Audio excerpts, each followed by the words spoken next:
He's hanging on planes, fight scenes on top of trains. It all happens in Mission Impossible. 8 installments, but Mission Impossible Final Reckoning hits theaters this Friday, and we are counting down the days in a special Mission Impossible week that's arrived right here on CBS Mornings Plus. Henry Czerny plays CIA director and the former head of the IMF, Eugene Kittridge, who is a sort of antagonist, often at odds with Tom Cruise's character, Ethan Hunt.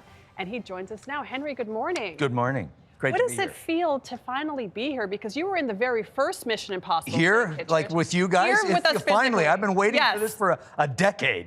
For decades, plural. Yes, my God. Sure. This is way better than anything I've ever done in my entire life. But you're basically the bread in the Mission Impossible sandwich. You were in the first movie ever, and you're now back. You were in the last 2 installments. All I can hear is bread in the Mission Impossible.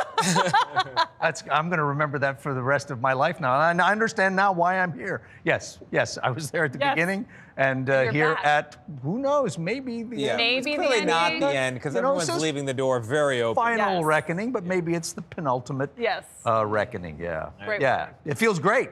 Is that the question? That's the question. Yeah, it feels fantastic. First of all, you get to, and I hadn't been in Hollywood for that long. It was back in '95, and I got a chance to work with Tom and Brian De Palma on a character that we were developing, and then let it go, and then you live life, and all this stuff happens to you, as you know, and you go through all kinds of things, and then 25 years later, they ask you to come back, and we're going to have another look at that character after he's been through a whole bunch of stuff.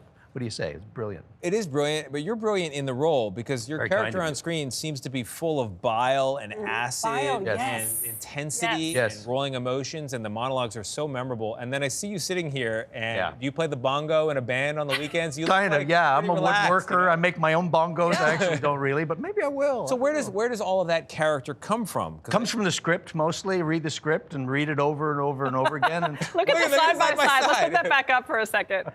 Yeah, that's you today, and this is exactly. Who is that guy? I know, exactly. Well, he comes through. I mean, the whole idea is you read it, you imagine what this person has gone through, you dig into everything that you have that might relate to something that they've done in their life, and you put all the other stuff away, and somebody calls action, and you get the hell out of the way, and see what happens, see what comes out. And when you're working with McHugh, and Tom, they will give you the space to, clearly the script is what it is. I'm not going to start, cracking lousy dad jokes on camera. And so they allow you to fill it with what you have brewing. And as a young actor, you want to get it right. And over the years, you realize, pack up the instrument and get the heck out of the way when somebody calls action. I love that advice. Yeah. Get out of the way. Yeah, it's the way to do it. So we were joking about whether there's going to be another installment of this. Well, actually, let me ask you this question. You were joking about that? No, you were joking about Mission Impossible? Breaking news. No, I want to ask you this. Your character, there is some debate about whether your character is a force for good or for ill. Then I've done my job. But do you know? Do you have an opinion on the matter? Yeah. I have an opinion. Yeah, my opinion is I try and play people where if you were in their shoes, you'd kind of go, exactly. Well, actually, you know what? He's kind of a point. I don't like him. I don't like him because he reminds me of parts of me that I don't particularly like, but maybe he's got a point. And I love the franchise in that way, is that they've allowed that. Yeah. They didn't turn, and if you look at each character in these latest iterations, they give even Isai's character, Gabriel, they give people weight, they give people dimension, as opposed to, you need to grimace at him because he's got to be the guy that wins the day.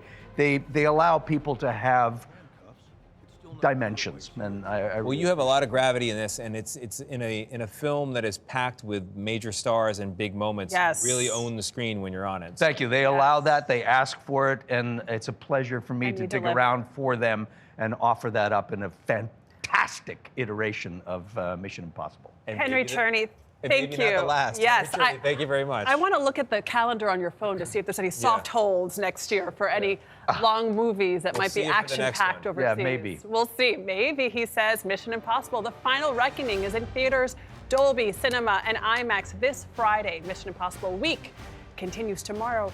Guess who's coming? Angela Bassett joins CBS Mornings in the 8 o'clock hour tomorrow. And Greg Tarzan Davis is here with us on CBS Mornings Plus. We love him.